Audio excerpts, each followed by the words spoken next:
सर्वमंगलमांगल्ये शिवे सर्वार्थसाधिके शरण्ये त्र्यंबके देवी नारायणे नमोस्तुते। षष्ठमोऽध्याय प्रारंभम्।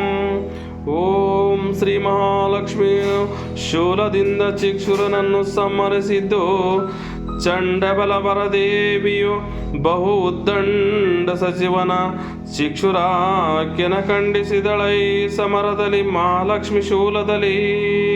ಷಷ್ಠಮೋಧ್ಯಾಯ ಸಂಪೂರ್ಣಂ ಇತಿ ಶ್ರೀಮತ್ಪರಮಹಂಸ ಪರಿವ್ರಾಜಕಾಚಾರ್ಯ ಶ್ರೀ ಚಿದಾನಂದಾವ ಗುರುವರ್ಯ ಚರಣ ಪದ್ವಿದ್ರೇಪ। ಓಂ ಪಾರ್ವತಿ ಮಹಾತ್ಮೆಯೋ ಚಿಕ್ಷುರೋಧೋ ನಾಮ ಷಷ್ಠಮೋಧ್ಯಾಯ ಸಂಪೂರ್ಣಂ। ಅಂತೂ ಅಧ್ಯಾಯ 6 ಪದ 320 ಮಂಗಳಮಸ್ತು। ಜಯ ಮಂಗಳಂ ಪಾರ್ವತಿ ಶಿವ ಹರ ಹರ ಮಹಾದೇವ।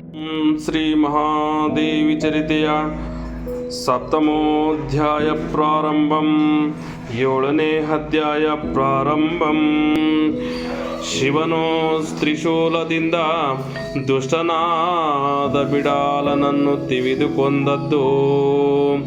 ಕಡುಶೌರಿ ಪರದೇವತೆಯು ಉಗ್ಗಡದ ದುಷ್ಟ ಬಿಡಾಲನೆಂಬನ ಮಡುಹಿದಳು ಮಹಾಲಕ್ಷ್ಮಿ ಶಿವನ ತ್ರಿಶೂಲದಿಂದ್ರಣದಿ।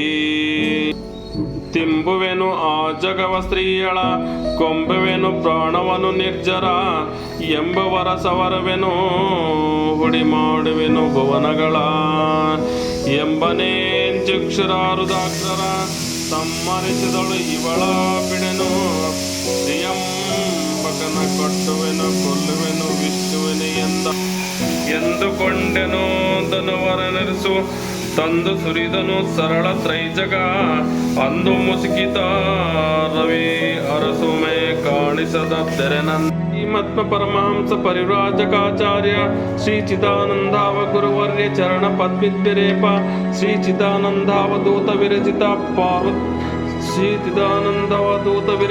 ಪಾರ್ವತಿ ಮಹಾತ್ಮೆಯೋಡ್ ಬಿಡಾಲವಧೋ ನಾಮ ಸಪ್ತಮೋಧ್ಯಾಯ ಸಂಪೂರ್ಣಂ।